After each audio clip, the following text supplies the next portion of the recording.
Hello, and welcome to another podcast from Asian Agribiz.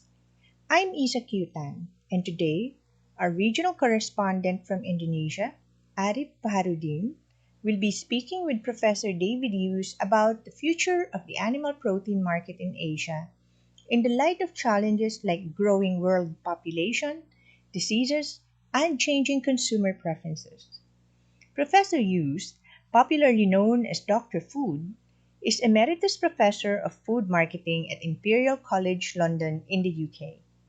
He is a world renowned expert and a widely sought after speaker on the global food industry.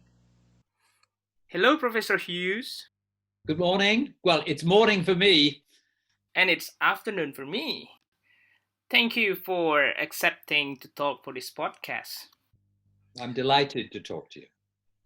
The United Nations estimated that by 2050, 10 billion people will live in our world, and 54% of them will live in Asia.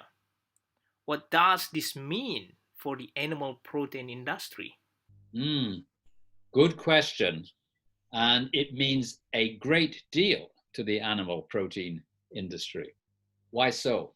If I look at the number you gave us, 10 billion people by 2050, as you say, the majority will be in Asia. The majority of meat eating, however, in this early part of this century has been in these smaller population countries of Western economies. And what I notice is happening around the world is there is a rebalancing of meat consumption. That in most Western countries, so-called Western, which are higher income countries, per capita meat consumption is at best static, but in most cases declining slowly. So Canadians, British, Europeans in general, even Americans are starting to eat less meat. So is that the end of the meat industry as we know it? No, because in the most populated parts of the world, as you mentioned, Asia, but also Africa, those two together will do account for 75% of the total world population. And what we see there is that meat consumption per capita is increasing, particularly for those whose incomes are increasing. So I would expect, so we're seeing this rebalancing, that over the next 2 decades, there will be increasing consumption in total of meat in Asia, which is, of course, that must be good news for those who are in the meat industry. So who will be eating more? And how much more will they be eating? I think that depends on what happens to economic growth. We're in a COVID world right now, with the exception of China as a super economy. Most countries, even in Asia, will be drift into recession or have little or no economic growth.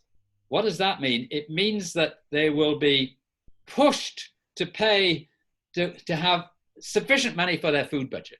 When we see meat consumption growing, it's when income is growing. So I'd expect to see the rate of growth in meat consumption slow over the next 2 years while we get back to the income position that we were in 2019. And then we'll see accelerated growth. Again, of course, you asked the question, but what sort of meat? And in my talks, I say that for many of those in Asia who are in the lower income bracket, and that's quite a high proportion of consumers, they're looking for affordable protein. And typically that means either chicken or pond-produced fish.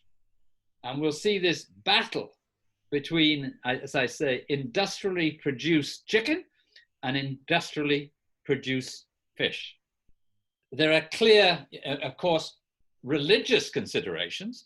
I'm talking to a man from Indonesia, and so we're not going to see pork consumption grow significantly in Indonesia, clearly. We're not going to see beef consumption grow in India.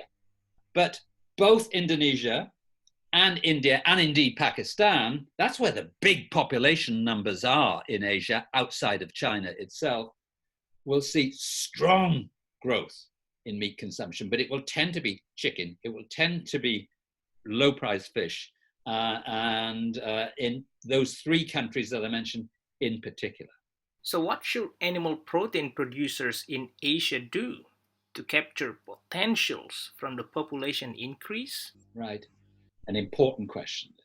What I would expect to see, let's if we take over the next 10 years, as we recover from COVID-19, as incomes start to increase, is that you will see much more fragmentation in meat markets than we have in the past. As you start to see in any country, there'll be those who are relatively poor, a growing middle class, and then those that are relatively rich. That's the very small proportion there.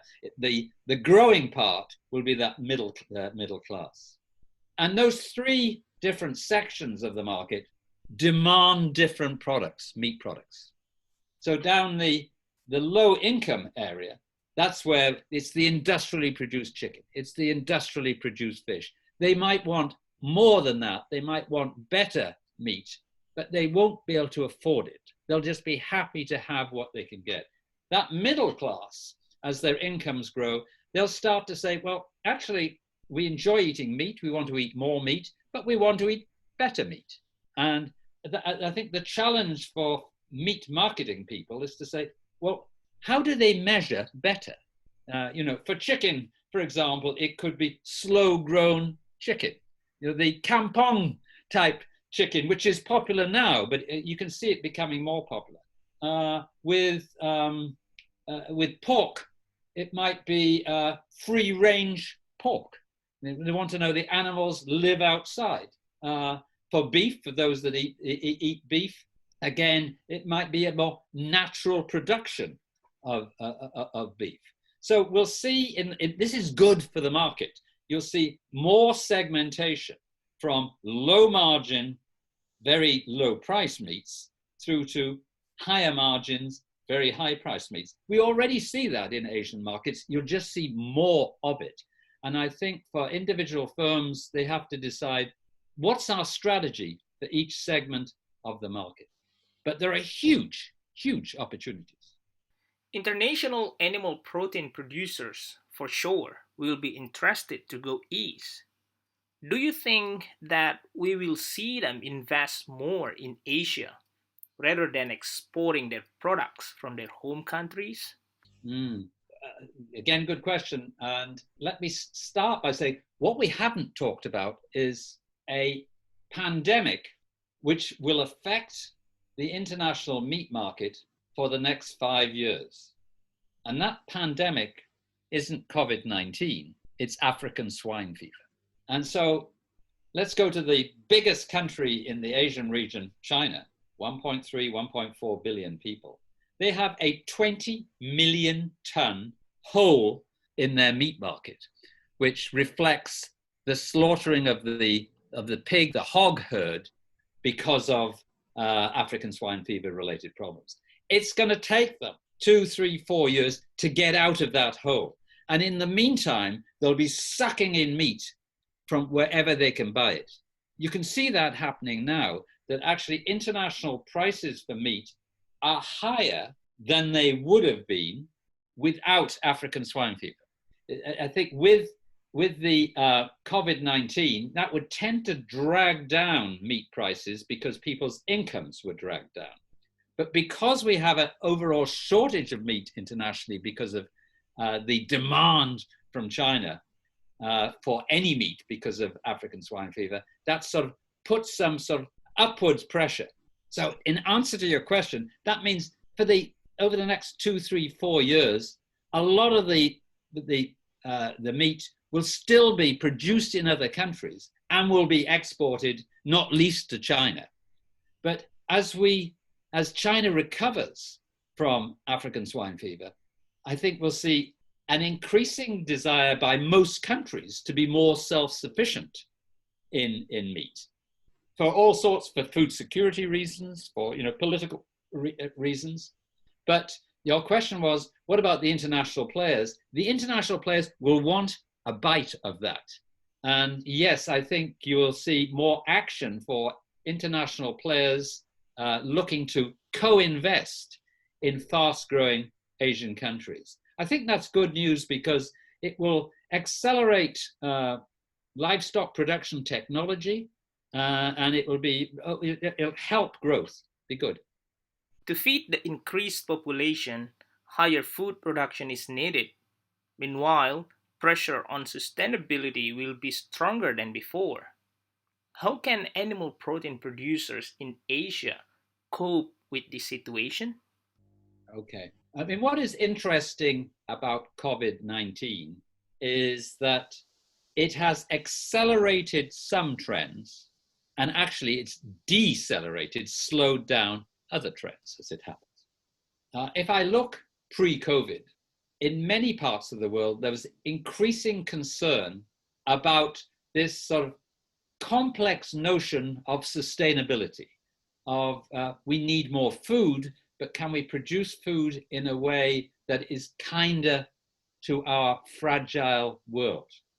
During the worst part of the pandemic, the lockdown, I think people sort of set aside sustainability issues.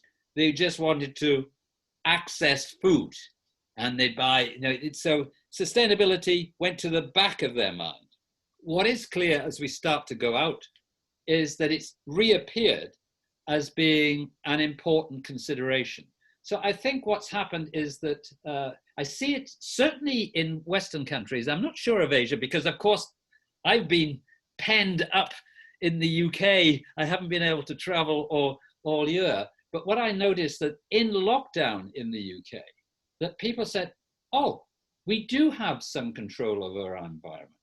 In the mornings, there was no traffic. Pollution went down.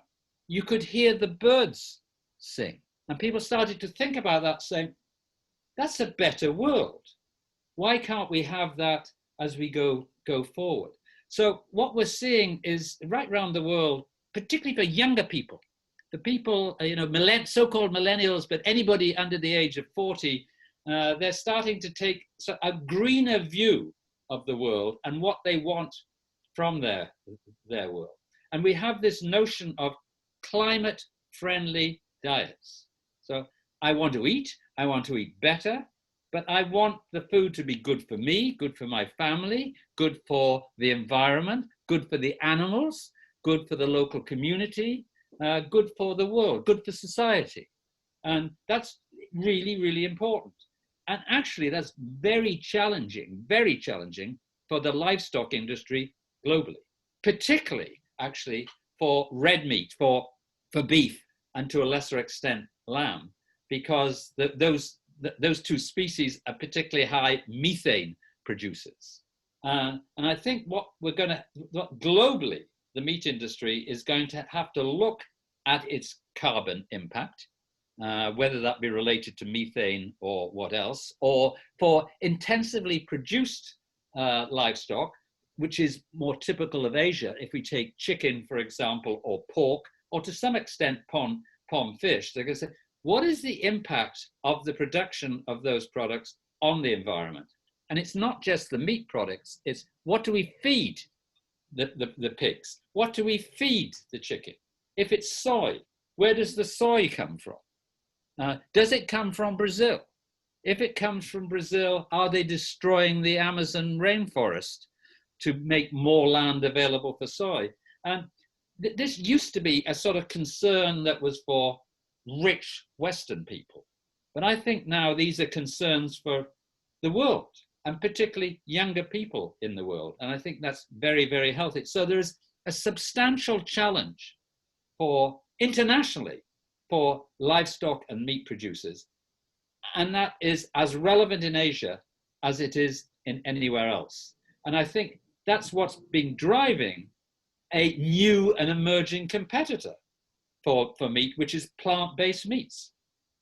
Again, this has been a big deal in North America and in Europe, but I see it increasingly having traction in Asia too, where people are saying, yes, we want to, we're eco-sensitive consumers. What we buy and what we consume can influence the environmental and social development of our world. And so I want to think more about it. I mean, clearly, those sort of concerns tend to be linked to income. It doesn't mean that richer people are more socially aware. It just means that they have the income to be able to take decisions that are not simply focused on price. You mentioned about the battle between industrially produced chicken and industrially produced fish. So, which meat will be the king of meat in 2050? Chicken or fish? Well, that's a good question. And what I like about your question is that you recognize that fish is meat. Why do I say that? It always amuses me as I talk around the world and talk to people in the meat industry. And that tends to be land-based animals and meat. And when I say, what about fish? They look at me as to say, well, that's fish. That's got nothing to do with us. What's more, when I talk to fish people, and I do, if I talk about meat, land-based meat, they say, excuse me, David, we're fish people. And so they're in silos. We're a fish silo or we're a meat silo. The fact of the matter is, from a consumer point of view, they see that it's just a protein source. And that's the great thing about the global protein market is that it's sort of expanding. So when you say, what is going to be the, let's say the biggest species, is it chicken or is it fish? I'd say, well, it's either going to be chicken or fish or something else, which could be plant-based fake meat, as the Americans say. Don't forget about that. And then if I said chicken or fish, the question would be, by 2050, is that going to be traditionally grown chicken, traditionally grown pond fish, or is it going to be cell-based chicken and cell-based fish? And I think we're going to see a revolution in the global meat industry, in the global protein industry over the next, if we say 2050, that's in 30 years' time, it will be a completely different industry than it is now. And so for those in the meat industry, just make sure your children who are going to take over the businesses know that there's big change coming here. Wonderful. Thank you very much for your great explanation, Professor Hughes. It's my pleasure, and I hope we get an opportunity to talk again. Challenges notwithstanding, the animal protein sector in Asia is facing a bright future. Are you ready for it? We hope you found this podcast useful. You can download this episode from www.asian-agribiz.com to share with colleagues. Thank you for joining us today. This is Isa Tan signing off from Asian Agribiz and inviting you to join us in our future podcasts.